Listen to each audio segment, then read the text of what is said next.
নামাজের ব্যাপারে বলা হয়েছে কিতাবা মাউকুতা, এটা হচ্ছে একেবারে নির্ধারিত একটা ফরজ। এই সময়ই নামাজ পড়তে হবে। আপনি যদি ফজরের নামাজ সূর্য ওঠার পরে পড়েন, অথবা মনে করেন যে আজকে 5 ওয়াক্ত নামাজ সময় আছে, এখন রাতে ঈশার পরে টানা 5 ওয়াক্ত পড়লাম, আগামী 5 দিনেরটাও একসাথে জমা করে পড়ে ফেললাম, এখানে এই কাজ হবে না। যতক্ষণ পড়তে পারেন পড়েন, সব নফল হবে, কিন্তু ফরজ নামাজের শর্ত হচ্ছে নির্ধারিত সময়ে ফরজ নামাজ পড়তে হবে। এটা হচ্ছে পাঞ্চুয়ালিটি শিখায় নামাজ আমাদের। আবার পুরুষের জন্য নামাজ হচ্ছে জামাতবদ্ধ হয়ে থাকতে হবে এক ইমামের পেছনে, এটা ডিসিপ্লিন শেখায়। এরপরে আমাদের ধনী গরিবের মধ্যে ভেদাভেদ এটা দূর করে দেয় হচ্ছে নামাজ। সামগ্রিকভাবে এই প্র্যাকটিসটা ইসলামে ফরজ করা হয়েছে, এবং নামাজ যে পড়ে সে আল্লাহ রাব্বুল আলামিনের সাথে কথা বলে। মূলত এটা বলা হয়েছে আসসালাতু মিরাজুল মুমিনিন, মুমিনদের জন্য একটা মেরাজ স্বরূপ। আল্লাহর সাথে মেরাজ মানে হচ্ছে ডাইরেক্ট কনভারসেশন করা হয়। তো কিভাবে কনভারসেশন করা হয় বিভিন্ন তাফসীরের মধ্যে আসছে।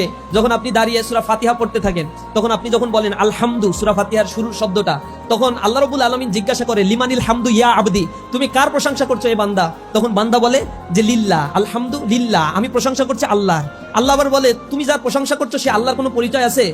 হ্যাঁ। তখন বান্দা বলে হ্যাঁ আমি জানি তার পরিচয়, তিনি হচ্ছেন রব্বুল আলামিন, সমগ্র বিশ্বজাহানের প্রতিপালক। তখন আল্লাহ রাব্বুল আলামিন আবার জিজ্ঞাসা করে তোমার যে প্রতিপালক হিসেবে যাকে তুমি মানছো তার কোনো কোয়ালিটি আছে, গুণাবলী আছে, সে কিছু করার ক্ষমতা রাখে? তখন বান্দা বলতে থাকে আর রহমান আর রহিম, তিনি হচ্ছেন দয়ালু দয়াময়।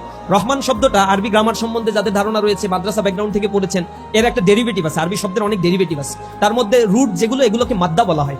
এই রহমান রহিমের মাদ্দা হচ্ছে র হামিম, রেহেম থেকে আসছে। কোরআনে আল্লাহ রাব্বুল আলামিন এই রেহেমের কথা বলেছেন আল্লাযী তাসাআলুনা বিহি ওয়াল আরহাম, ওই হচ্ছে তোমরা যেই রেহেমের উদাহরণ দিয়ে পরস্পরকে পরিচয় দিয়ে থাকো, যে ও আমার ভাই, ও আমার বোন, ও আমার খালা, আমার মামা। এই পরিচয় আমি কেন দেই? কারণ আমার মায়ের ওরসে গর্ভে আমি জন্মগ্রহণ করেছি, আর এই রক্ত সম্পর্কের কারণে আমি সম্পত্তির মালিকানা পাই, আমি আত্মীয়তার মালিকানা পাই, সামাজিক একটা বন্ডিং, সোশ্যালিজমের মধ্যে সোশ্যাল একটা বন্ডিং, সোশ্যাল স্ট্রাকচারের মধ্যে আমি ঢুকে পড়তে পারি। যে এই যে পরিচয়টা আমি দেই, আল্লাহ বলছেন যে ওই জায়গায় সেটাকে যেখানে মানুষকে সংরক্ষণ করে রাখা হয়, একেবারে শুক্র রক্তবিন্দু, এরপরে সেটাকে মাংসপিণ্ড, এরপরে সেটা হাড়ে পরিণত, হাড় থেকে সেটা মানুষের আকৃতিতে গঠন করা, এই সব প্রক্রিয়াটা ঘটে হচ্ছে মানুষের, সেটাকে রেহেম বলে আখ্যায়িত করা হয়, সংরক্ষিত একটা জায়গা।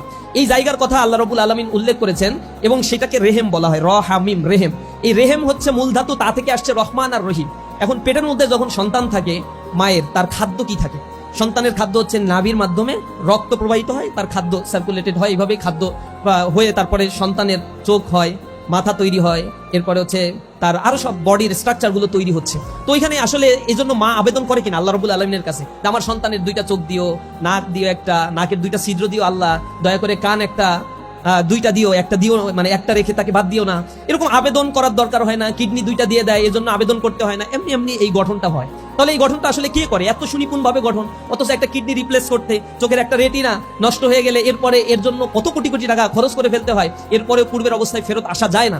আল্লাহ রাব্বুল আলামিন একেবারেই আল্লাযী খালাকাকা ফাসাওয়াকা ফাআদালাক, যিনি মানুষকে সৃষ্টি করেছেন, সুষমামণ্ডিত করেছেন, ফাআদালাক, তার প্রতি আল্লাহ রাব্বুল আলামিন ন্যায় বিচার করেছেন। অর্থাৎ মানুষকে যে আকৃতিতে ফি আইয়ি সূরাতি মাশা আর রাক্কাবা, তিনি যেভাবে চেয়েছেন সেভাবেই তৈরি করেছেন। এজন্য কারো দরখাস্তের ধার আল্লাহর ধার প্রয়োজন হয় না।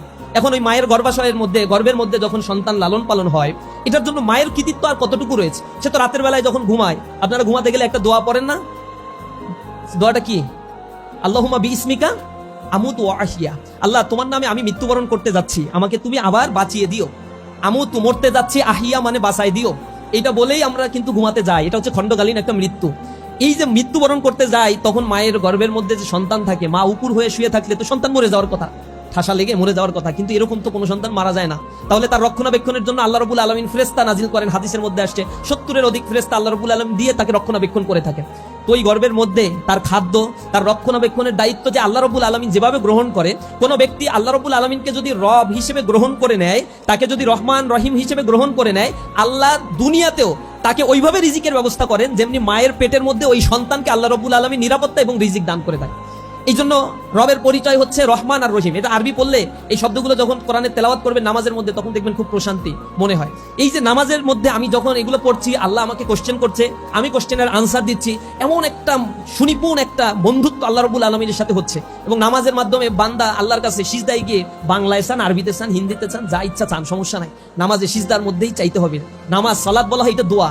নামাজের পরে আবার উচ্চ করে দোয়া পড়ার দরকার নাই, হাত তুলে দোয়া পড়ার দরকার হয় না। রাসূল এটা করতেন না। নামাজের পরে তিনি তাসবিহ তাহলিল পড়তেন, আর যা বলার সিজদার মধ্যে গিয়ে তাসবিহ তাহলিল পড়ার পরে এরপরে যা ইচ্ছা তাই বলতেন। নামাজের ভিতর থেকে আল্লাহ রাব্বুল আলামিন সব আদায় করে নিতেন, আল্লাহর কাছে বান্দার হকগুলো সব আদায় করে নিতেন। এগুলো আমরা আসলে বুঝি না, নামাজের শব্দের অর্থ পার্টিকেল গুলো আমরা জানি না, এগুলো বুঝতে পারি না।